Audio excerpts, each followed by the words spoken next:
Pessoal, estou aqui com o seu Edson, participou aqui desde a implementação da pedra fundamental. Conta um pouquinho dessa história aqui pra gente. Sim, o sistema Divina Providência, ele não tinha a pretensão de ser sistema, apenas a pretensão de um atendimento a uma determinada camada de pessoas que precisam do nosso trabalho, ou seja, pessoas com dificuldades econômicas, sociais e familiares, jovens nessa condição. Ou seja, os jovens nessa condição, eles estão muito vulneráveis a todo tipo de situação. Nós temos uma pedagogia, vou ser rápido isso aí, a pedagogia de Luiz Amigói Ferrer, que é pautada no Evangelho do Bom Pastor. Você tem que recolher a ovelha perdida para dentro do aprisco para evitar que os lobos o peguem. Então, nosso objetivo é evitar que os lobos peguem as nossas ovelhas, tê-las protegidas de maneira consciente e sendo responsáveis, protagonizando a sua própria história. Então, isso começou no Lar dos Meninos. No ano de 1973 começou a construção do Lar dos Meninos. A ideia era atender os meninos daquela região para que os pais pudessem trabalhar enquanto a gente profissionalizava os meninos. Em abril de 76 foi inaugurado o Lar dos Meninos. Mas atendia lá 60 pessoas, 80, hoje atende 400, mas começou assim naquela época. Eu via essa necessidade de atender muito mais pessoas, a demanda era muito grande. A messe era grande e os ceifadores eram poucos. Já que a gente está falando do Evangelho, né? Isso. E aí, pensou, aqui em princípio tinha sido adquirido esse terreno de 510 mil metros quadrados, que seria como o nosso presidente, o nosso fundador, ele é vicentino, a ideia é que ele pudesse trabalhar aqui e construir casas para abrigar temporariamente algumas pessoas em situação de desabrigo, né?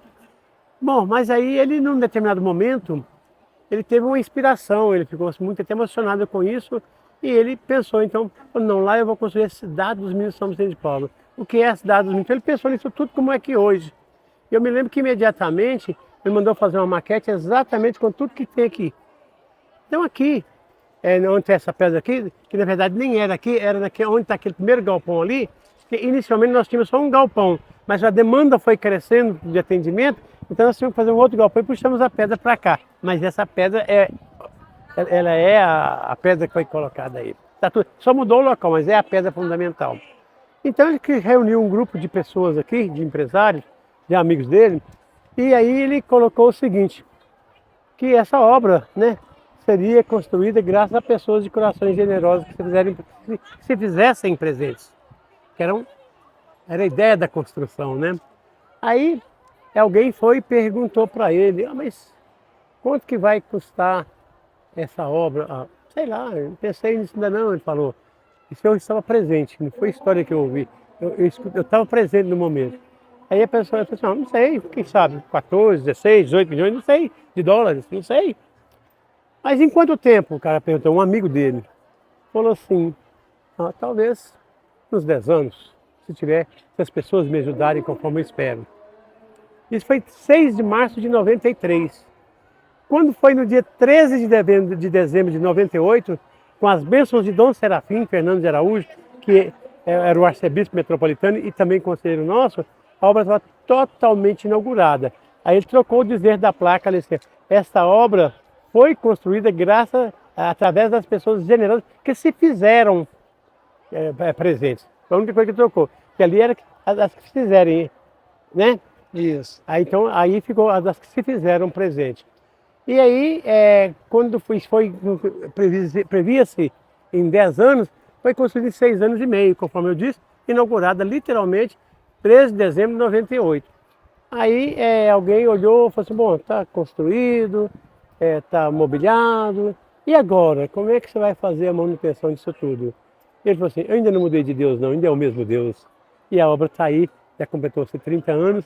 Então a ideia da construção da Cidade dos Meninos foi atender o maior número de jovens carentes dessa região, sabendo que é uma região de alta vulnerabilidade social, né? Sabemos dos riscos que o nosso jovem, sem ocupação, sem orientação, corre em todos os lugares. Mas aqui tem um histórico também, que graças a Deus vem modificando, vem crescendo para cada vez, tem se criado uma consciência cada vez melhor do cidadão nevense, E isso tem história. Para mim que faço a comparação lá de trás com agora, eu vejo uma coisa muito bacana. São as pessoas de bem criando uma consciência maior. Então, Ribeirão das Neves hoje é uma cidade totalmente transformada pela consciência das pessoas. Então, essa obra está aqui para atender jovens e adolescentes, principalmente, em situação de alta vulnerabilidade social. Pessoas estão aí com carência econômica, social e familiar. E aí nós trabalhamos aqui para conscientizar o jovem desse protagonismo, que é ele que tem que assumir essa responsabilidade, ele que tem que tomar iniciativa. Nós sabemos várias coisas da formação integral, tipo a formação acadêmica, a formação profissional nos diversos eixos, né? Da informática, da gastronomia, da mecânica, da beleza e etc. E além da formação acadêmica, profissional, trabalhamos também a formação esportiva, cultural, ética, moral e espiritual. Dessa forma que a gente consegue infundir esses valores ou reinfundir esses valores nesses jovens ou em suas famílias, porque também é necessário, muitas das vezes, porque o jovem é fruto do primeiro núcleo familiar dele, que é o pai, a mãe e os irmãos, né? Então ele é um retrato daquilo que é a realidade dele. Então isso também tem ajudado a transformar muitas famílias. Então esse é o nosso propósito, transformar os cidadãos, aqui no caso da Cidade dos Meninos, transformar o cidadão nevense num ser humano comprometido com ele, com a família e com a sociedade.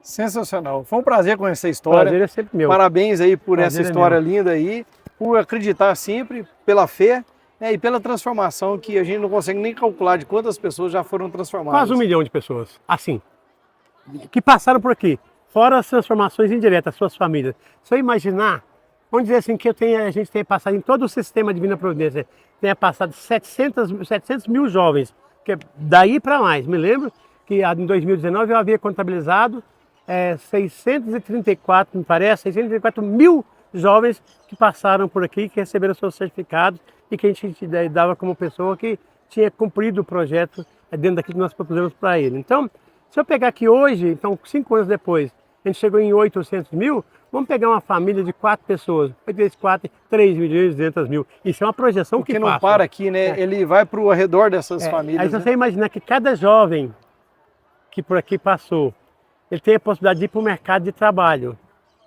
Isso é possibilidade.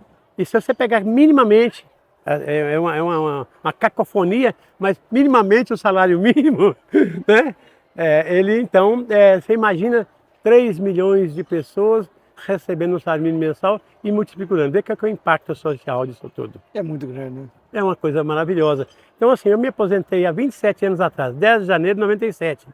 E até agora ainda estou aqui porque é uma obra que, assim, que... Eu não sei se eu entrei nela ou se ela entrou em mim, mas eu sou apaixonado por ela. Sensacional. Prazer e parabéns, viu? Estão sempre às ordens. ordens. Estar aqui ouvindo essa história. O que depender de mim aqui, eu sou o superintendente da Cidade dos Meninos, né? Já exerci todos os cargos de carreira no Sistema Divina Providência, de instrutor a superintendente geral. Há 5 anos eu vim cuidar só da Cidade dos Meninos, com muito orgulho, com muita honra e com muita gratidão a Deus por essa oportunidade que Ele me deu de poder fazer esse trabalho e poder participar, de ajudar, orientar jovens para se transformar. Isso, quando a gente vê o resultado, nós somos pessoas que são juízes, outros promotores, outros são advogados, outros são médicos, né? Só para ter uma ideia, no final do ano passado, nós tivemos pelo menos 40 alunos que conseguiram sua vaga na faculdade, na Federal, na PUC e em outras universidades assim, de alto padrão. Isso nos deixa assim, com muita certeza de que temos muita coisa para melhorar, mas que estamos no caminho, estamos na direção certa. E é para lá que nós vamos. Muito obrigado, viu? Eu que agradeço.